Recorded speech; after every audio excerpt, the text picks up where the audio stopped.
Welcome back to Global News Podcast, where we bring to you tonight. We're going to talk about sports, and conference realignment has been getting a lot of attention since UCLA and USC left the Pac-12 and joined the Big Ten.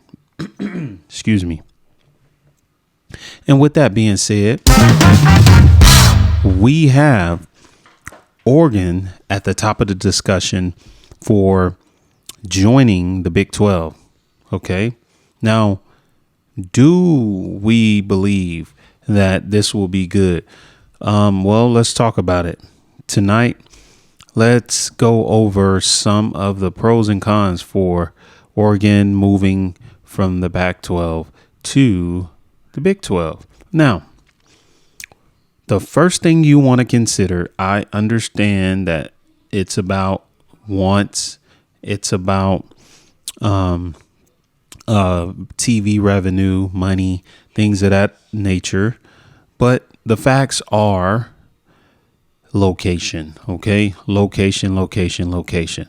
So with Oregon being on the West Coast and the state of Oregon, okay, and you have predominantly of the Big 12 schools in Central America branching as far as east.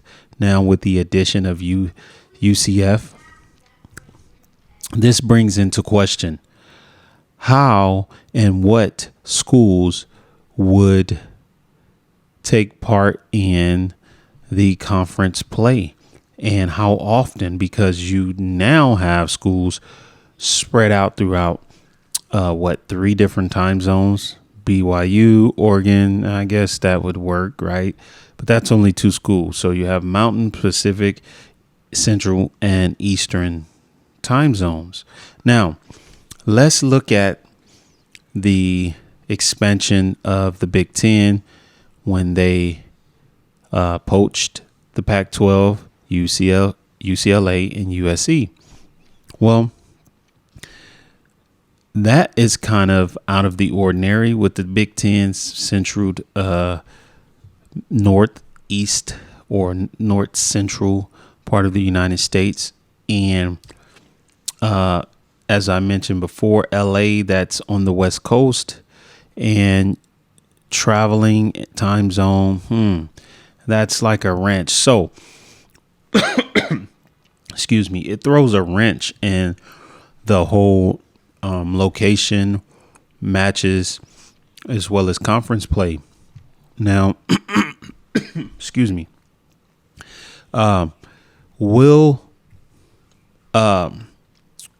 based on these new adjustments and changes, as I mentioned before in the other podcast, when I talked about the Big 12 acquiring the four new teams, with three being from the American Athletic Conference, University of Houston, University of Cincinnati, as well as University of Central Florida, as well as BYU. Now, those were good at quality additions to the Big 12 to replace Texas and Oklahoma. It's almost like 2 for 1. It takes about two schools to replace with one school brought to the table there with Texas as well as Oklahoma. Now, when the Big Ten expanded to the West, I believe that just opened up the doors for, I mentioned as well in that podcast, was 4 major conferences. But this kind of was a big, bold move. And I believe we may even see just 2 major conferences. I've heard other sports talk radio talk about this and briefly touch on that. Now, I don't believe the 2 conferences would work for a number of reasons. And I understand it's simple and it has the concept of the AFC and the NFC and the NFL, but it really wouldn't work because there's 5 times as many competing institutes in college football than there is in 24 NFL teams, if I'm not mistaken, somewhere around that.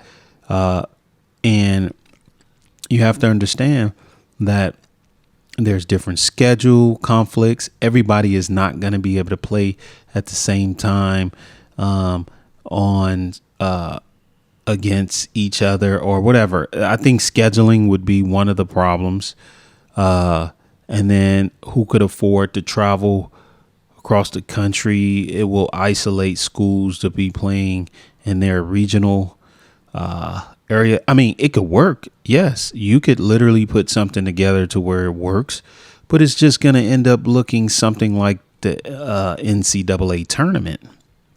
But if you break the current structure of what the college football landscape is like now, you're going to eventually kind of dwarf the NCAA tournament, because then how do you do that with the basketball schools?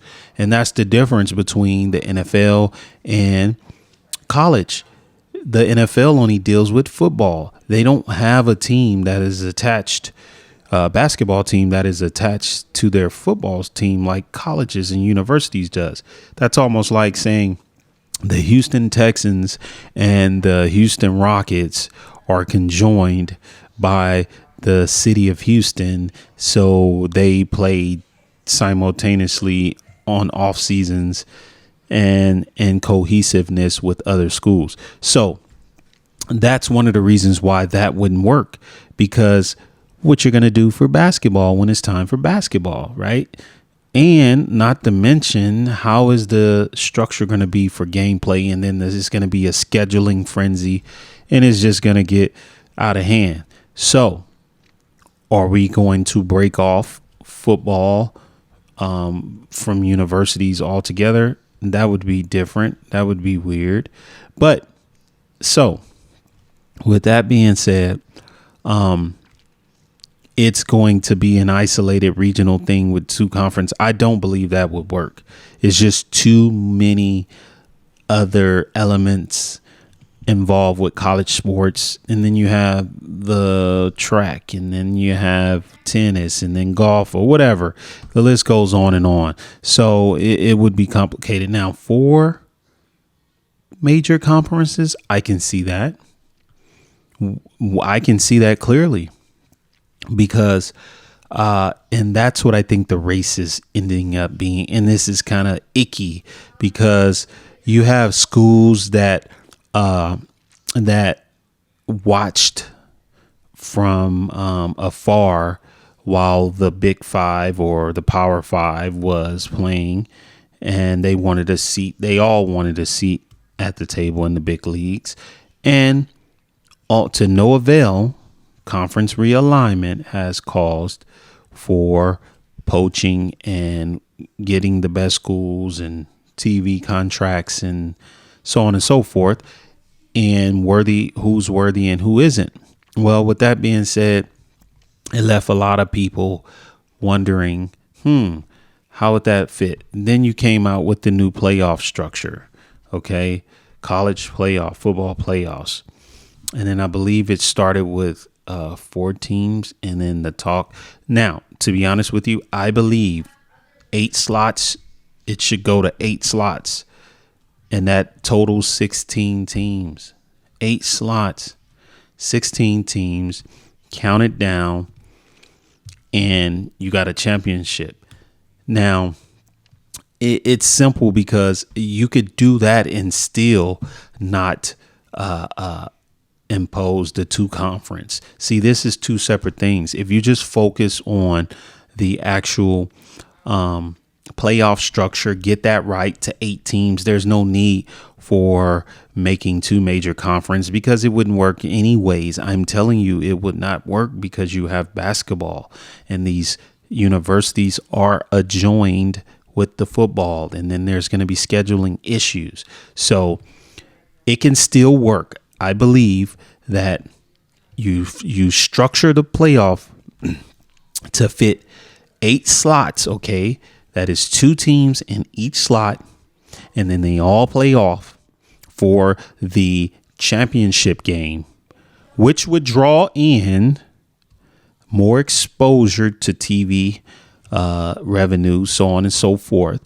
And then you still can keep the NCAA tournament without totally dismantling that and then creating something else, because it took, I believe, some time to try to figure out that NCAA bracket tournament. Now, there's some tweaks you can do within that to make it a little better, but for the most part, that's pretty reasonable how they have that. And I'm pretty sure that can improve, but I believe that should remain separate because it's too many teams and then there's too many universities. And then what happens to the schools that's basketball only?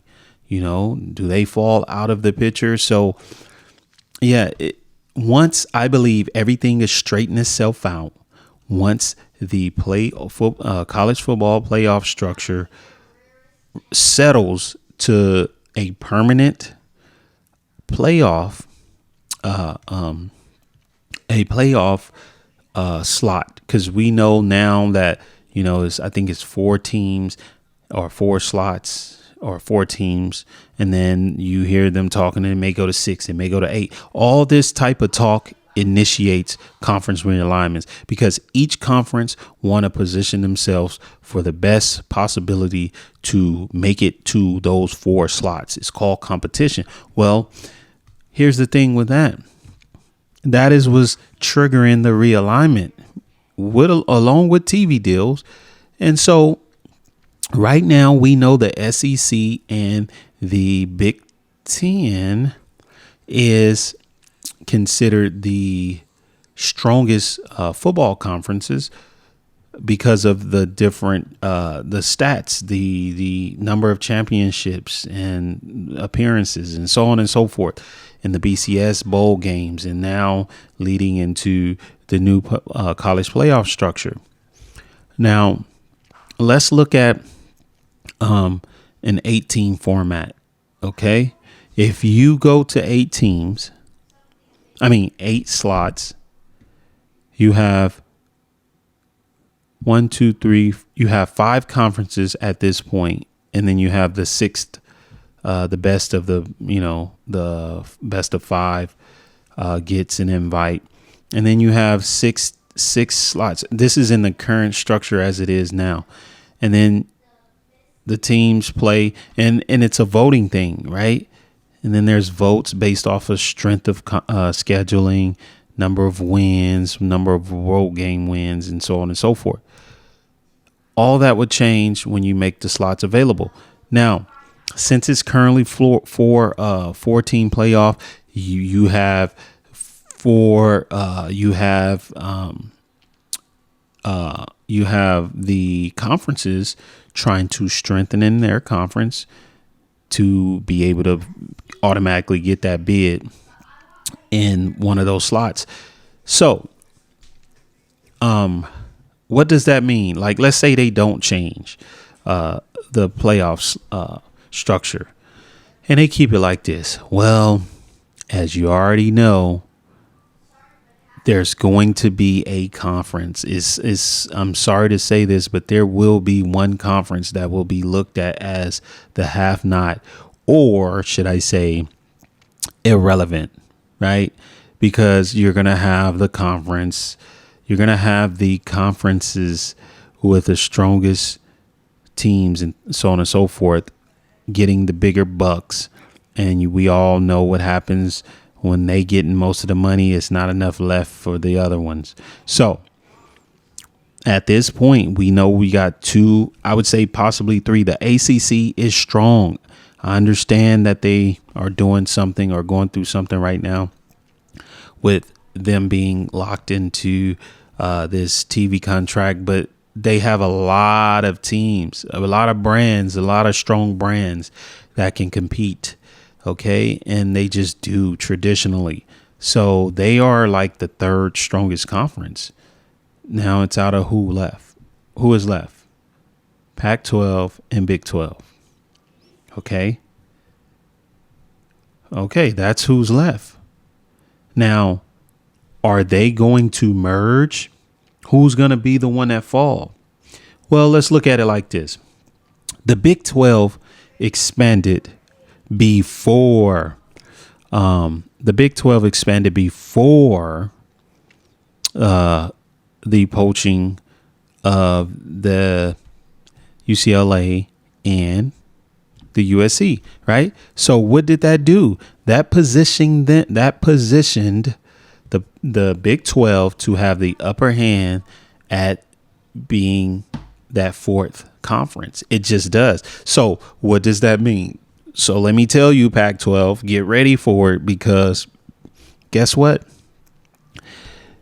The Big 12 kind of beat you guys to the punch, because let's say that the Big 12 didn't move when they did, 6 years ago or whenever they did, when they start taking in applications for possibly realignment or adding more teams, right? I guess they got wind that Texas was flirting with the SEC as well as Oklahoma, right? So they said, you know what? We better act now. Now, I don't know if the Big 12 had information that the Big 10 was going to eventually get UCLA and USC. I don't know that, but maybe someone did know that. But look at it like this. If you are the commissioner of the Big 12 conference and you know that two of your best schools are going to be leaving to another conference, and then you got wind that two of the best schools in the Pac-12 were going to be leaving to a conference, right? You didn't know where, but you knew it wasn't coming to you. So what do? Okay, that means that puts us at odds to grab the best teams that are out there that are left. There is some hope for the Pac-12 because there is a couple of schools that could be worthy of adding, but it's not going to be like what was available before.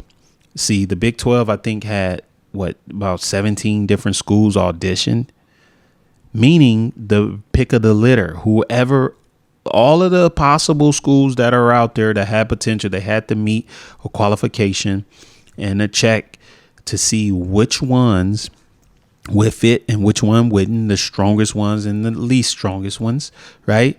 So they had the upper hand right there, okay? They had the upper hand because they were able to go out into the market of the group of five, right? And get the best schools. So they had got word that this was going to happen, even if the Pac-12 didn't know, because they acted on it and they kind of locked in some potentials. And that's where they at now. They got ahead of the train or the bus or whatever you want to call it. So now the Pac-12 is sitting there with poached from two of their best teams from their conference, and that leaves them with, who do we go and get? You see what I'm saying? There's nothing out there to go grab from the group of five. They already been taken. Now, there is a couple of schools I will mention.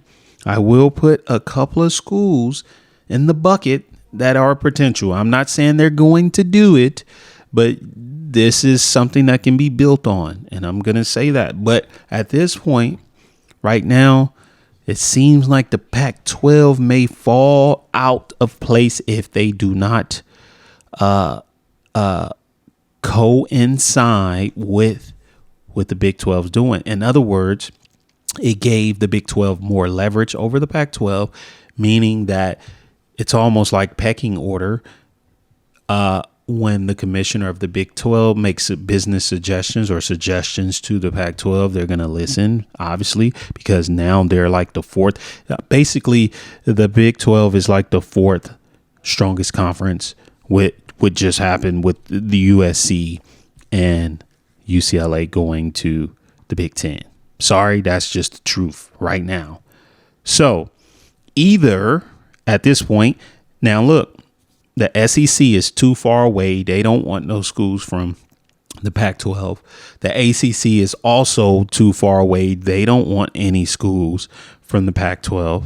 And the Big Ten was the only one that could afford to push buttons and grab those two brands and bring them to the Northeast or to the Central North Conference. Okay, North Central Conference. And the only conference that's left is the Big 12. Now the rest is left out. So there is some brands in the Pac-12. All right. And with that being said, when the commissioner of the Big 12 speaks to the commissioner of the Pac-12, they're listening. The commissioner of the Big 12 is in the leadership role, while the commissioner of the Pac-12 is following. Okay, we know that the Pac-12 cannot get any schools from any of those other conferences. They can't do it. They cannot get any schools. No one's going to leave the ACC, the SEC, the Big 10, or the Big 12 for that matter, and go to the Pac-12. It wouldn't make any sense, because guess who? UCLA and USC is gone. They wouldn't do it. It's too far away, and they just won't do it. If anything, all the teams that are in the Pac-12 is probably considering, how do we do this? Okay. Do we go off to these other conferences, or do we stay put and hopefully the Big 12 will do something for us? This is exactly the position they in. Big ups to the Big 12. They moved quick. They did what they had to do. They positioned themselves as the fourth strongest conference, because, as I mentioned, the playoff, the new college playoff, manipulated, or should I say, set the playing field for four strong conferences. There was one that was going to fall, and I believe that's where it needs to stay, at four conferences. You put one conference in each corner of the United States, and the West is not considered the United States, right? The West Coast ain't the United States when it comes to football. That's what it looks like. The grass is greener on the other side, right? It's not over there, obviously. So you pick the remaining teams, and then the Pac-12 dissolve. I know they don't want to hear this, but this is interesting, because this is what it looks like the forecast is predicting for the Pac-12. Because guess what? I believe Oregon is worthy of going to the Big 12. Now, if Oregon goes to the Big 12, then where do that leave the Pac-12? I was thinking, this is just me. I was thinking, because I was hearing about this merger thing, right? If they do merge, that would be cool, right? That would be cool. That would make them a strong conference, right? But here's the problem with that. You would have too many teams. 24 teams or 22 teams? 22 teams. I don't believe any conference 18 or 16 to 18 is the most. 22. It would make them a strong team, or there's some type of conglomerate where they take the best, maybe 6 teams and make it an 18. Now that would be reasonable, but with 4 schools, or what out of 6, let's say if you pick the best 6 schools from the Pac-12, what would they be? Now that UCLA and USC is gone, what schools, 6 schools, can we say would be pick of the litter while the rest go away? Well, we know Oregon is there. We know that Washington is there. Okay. We know that. What about the Oregon State? Possibly. And then Who else we have? You have Cal. What about Cav? I don't know. So it's really not that many options. Okay, Arizona's. A lot of people keep saying Arizona State. They are a team that you know of and branded, but they don't do much in basketball, and football hasn't been that well either. So you would just overload your conference with a lot of teams that's just along. So you would take the best four schools. I believe there's about four schools, and they're not as good as UCLA and USC, right? Those are the power schools. But you do have some runner-up, second level, second-hand brands, and I see about four that's left. You get those four, Big 12, and you add them over there because that will help with BYU. And you could still call that a Big 12, Big 10 partnership because you're taking the other four remaining schools that are considered worthy as far as branding and growth, and and that's in that sense, like far as competing on the field is what I mean, right? And then the rest, it just dissolves. Like a lot of people was wondering who would dissolve, what conference, and see, this is why I believe you got to give the upper hand to the Big 12, because do y'all remember when they were saying the Big 12 may dissolve if Texas and Oklahoma leave? Remember that?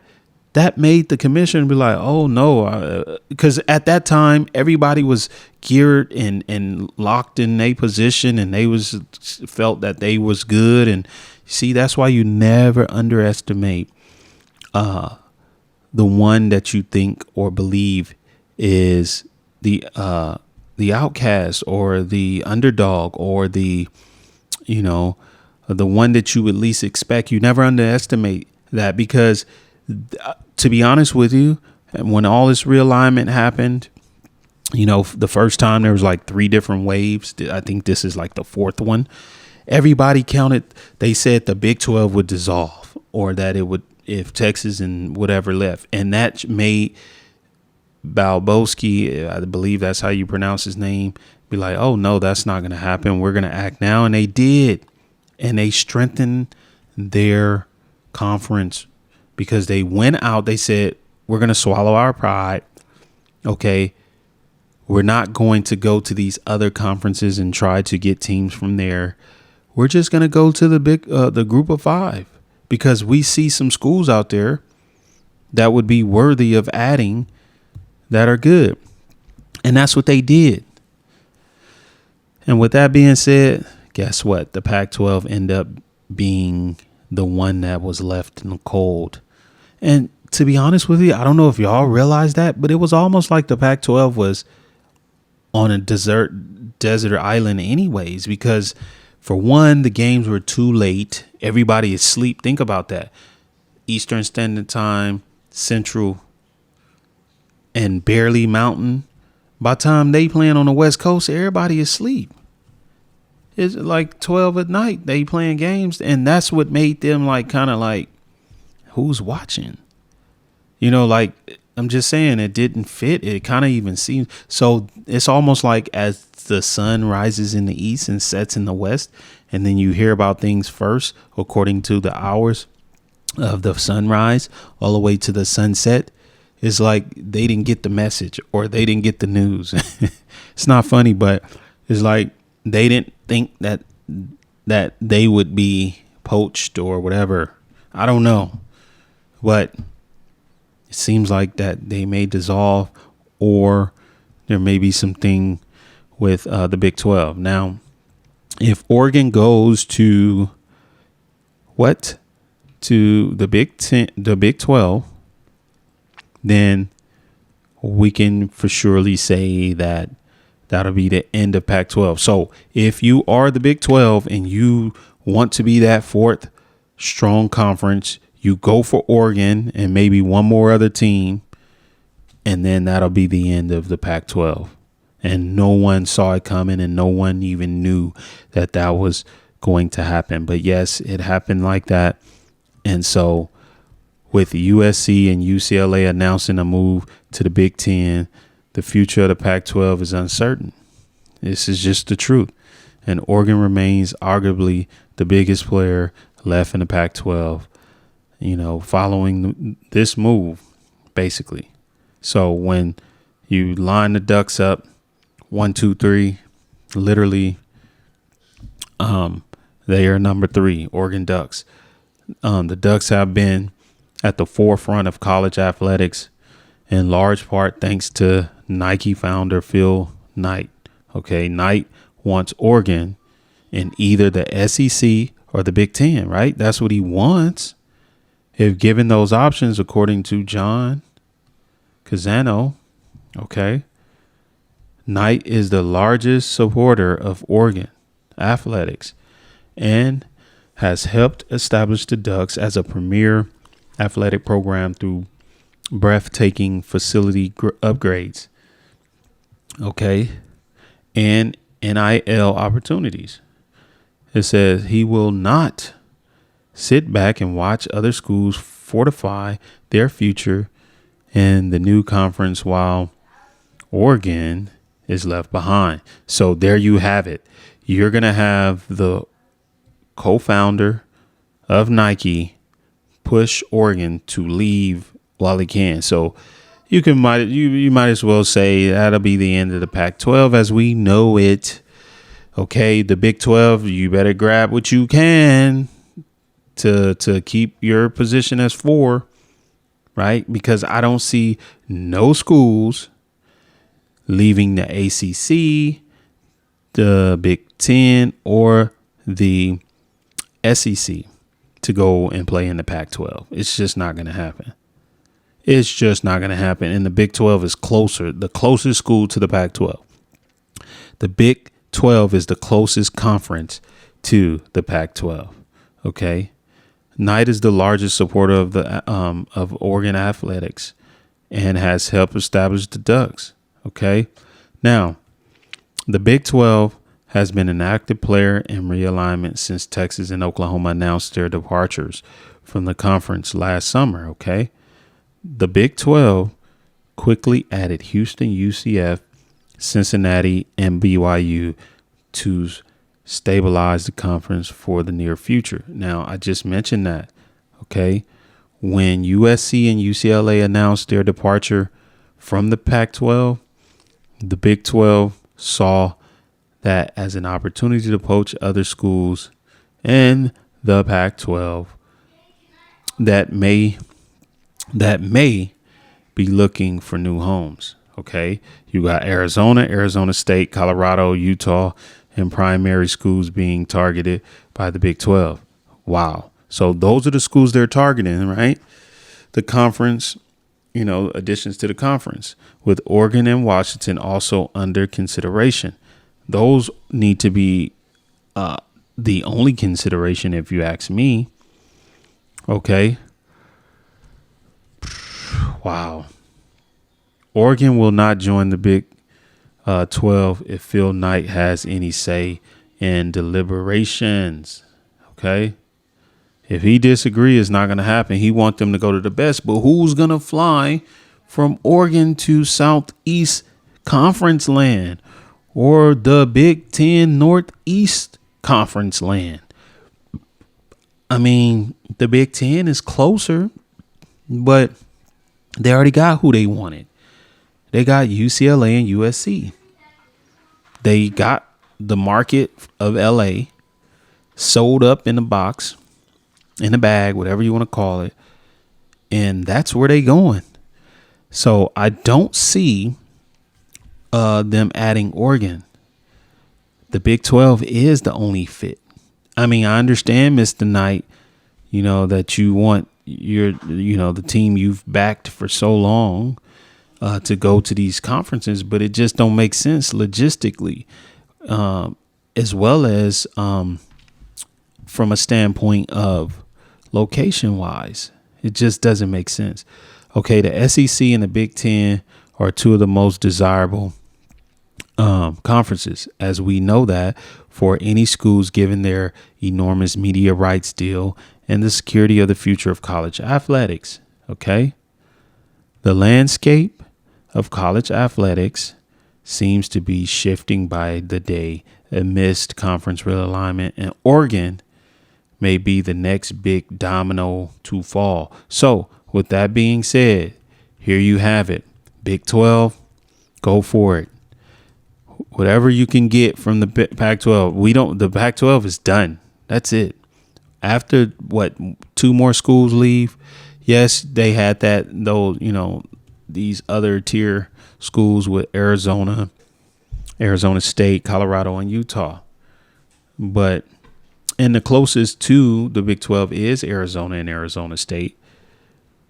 But I would say Oregon, since you have BYU, any of those schools, Oregon or Washington or Utah, would be, fine.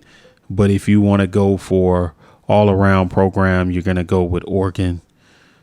That Oregon is like but you need 2 schools, Oregon and Arizona State, maybe. I don't see Colorado or Utah being a factor. It would be Oregon and Arizona or something like that. But anyways, we're going to wrap things up right here. Thank y'all for tuning in. Global News Podcast, Sports Edition, Conference Realignment, the Pac-12, Big 12, possibly the Big 12 adding a couple of more brands to their roster to bring them up to 14 teams. It would be a good look for whoever's in the Pac-12. If you're hearing this podcast, if you are in the Pac-12, you probably should go ahead and jump on one of those 4 conferences, whoever invites you, whether it's the ACC, the SEC, or the Big 10, or even the Big 12. You might as well go, because you're not going to do anything staying where you're at, because right now the Pac-12 is going to be gone. They're going to be shifted up in the mix of what? The group of 5. The group of 5. Then you're going to start hearing Mike Oresco poaching the Pac-12. I'm not kidding. You're going to start hearing that. And you'd be surprised if once he's just waiting, though, Mike, or whoever the commissioner of the AAC right now is waiting for his turn to do its poaching. It's like a pecking order. Seriously, as soon as the next 2 to maybe 4 schools lead the Pac-12, then Mike Oresco knows his turn. And then maybe I don't see Conference USA doing anything, but definitely Mike Oresco. He's going to make some invitations to those bottom feeder other universities that are out there that are left from the Pac-12. You best believe there's going to be some calls from the AAC over there to the Pac-12 after Oregon and Washington and Arizona and some more schools leave. I'm sorry, no one seen it coming. Who thought that the Pac-12 would be the one that dissolved? But it seems like they are at the front, and this being possible, like the front runners on this thing. Anyways, thank y'all for watching. Till next time, y'all have a great day. And if you haven't subscribed yet, please subscribe and share this video. Thank y'all. Have a great day. Bye.